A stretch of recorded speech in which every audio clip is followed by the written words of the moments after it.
अब क्लास 4 का टॉपिक है जलीय पौधे। जलीय पौधे। अब देखिए, आपको नाम से ही पता लग रहा होगा, जलीय यानी कि जल में उगने वाले पौधे। ठीक है। जलीय, पहले तो कोई भी चीज है उसका मीनिंग समझते हैं, उसका अर्थ क्या होता है। तो जलीय यानी जल में उगने वाले पौधे को पौधे कहोगे।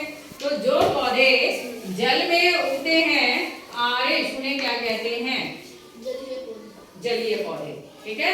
तो जल में उगने वाले पौधे, जल में उगने वाले पौधे।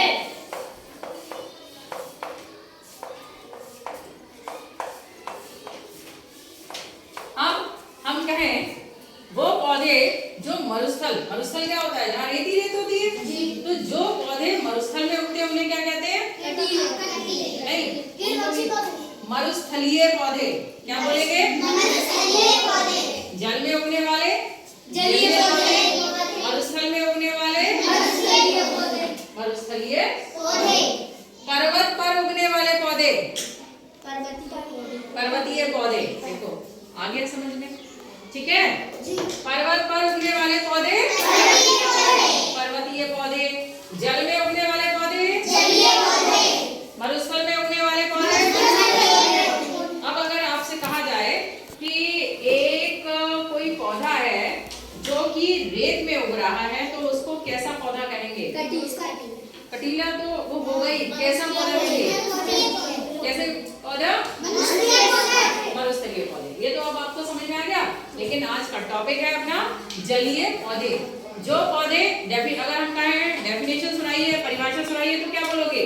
जो पौधे जल में उगते हैं उन्हें जलीय पौधे कहते हैं। अब बात करें उदाहरण की, तो सबसे अच्छा एग्जाम्पल जो कि सबको पता है कि कमल कहाँ खिलता है? जल में। कमल हो गया। एक जलकुंभी होती है, जलकुंभी तो बहुत ही कॉमन है। जलकुंभी, जलकुंभी भी एक जलीय पौधा है। इसके अलावा कुमुदिनी, कुमुदिनी भी एक जलीय पौधा है।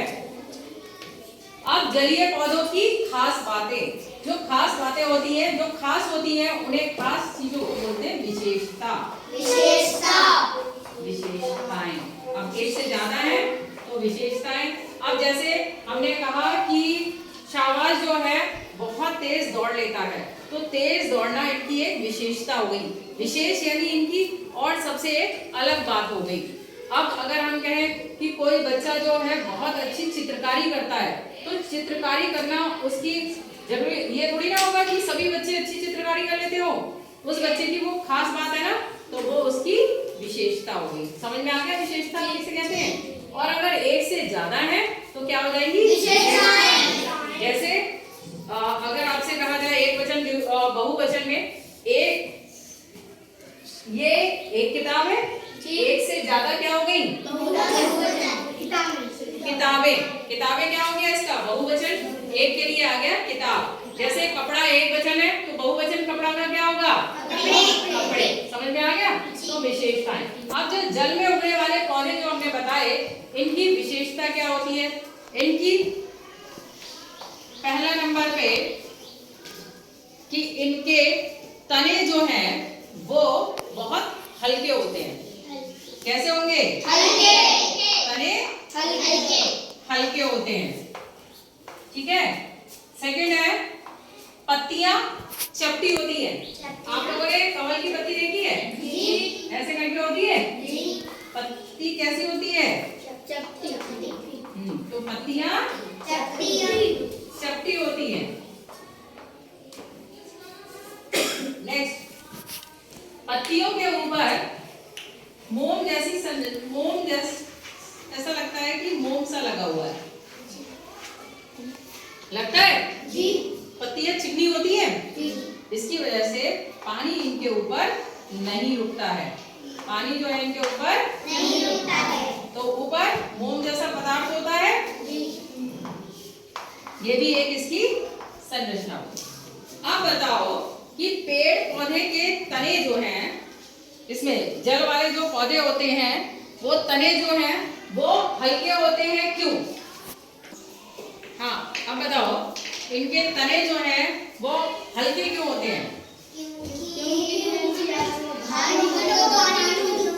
Very good. अगर वो भारी होंगे तो वो पानी के अंदर की तरफ चले जाएंगे, और जब कोई पौधा वो पानी से कवर ही रहेगा तो उसकी पत्तियां जो है फिर सड़ जाएंगी। जी।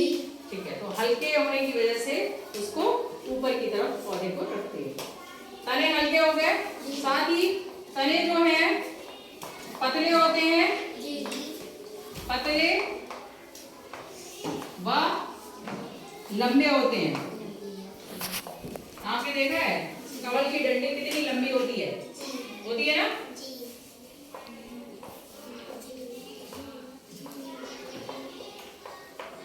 कमल की डंडी बहुत ही लंबी होती है। तो जलीय पौधों की विशेषताएं क्या हो गई?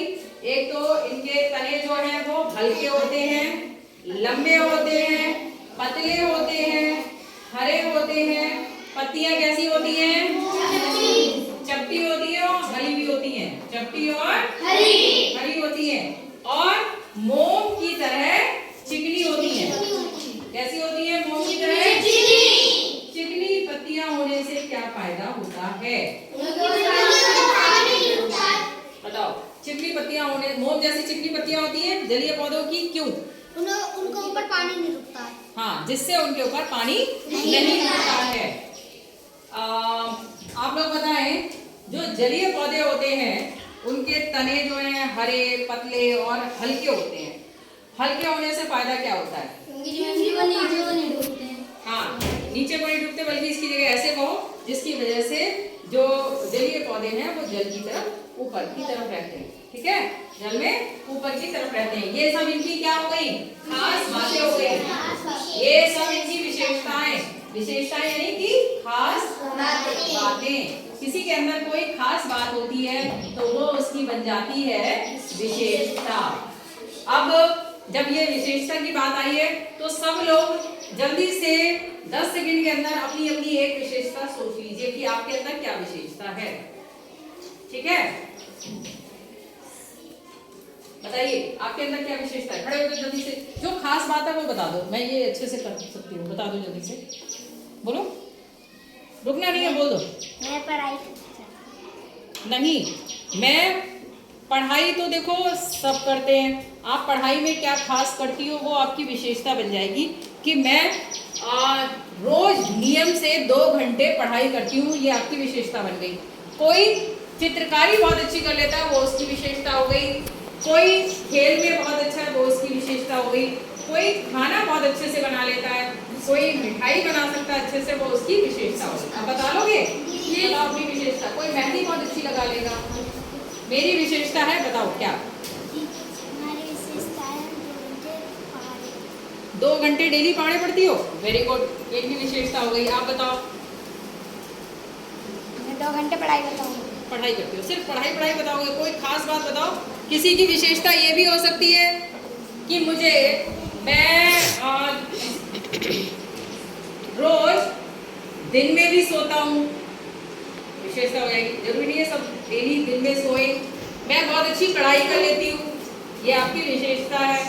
मैं गीत बहुत अच्छे गा लेता हूँ, ये मेरी विशेषता है। ठीक है, तो कोई बताना चाहेगा अपनी विशेषता? आप बता रहे हैं, बताओ।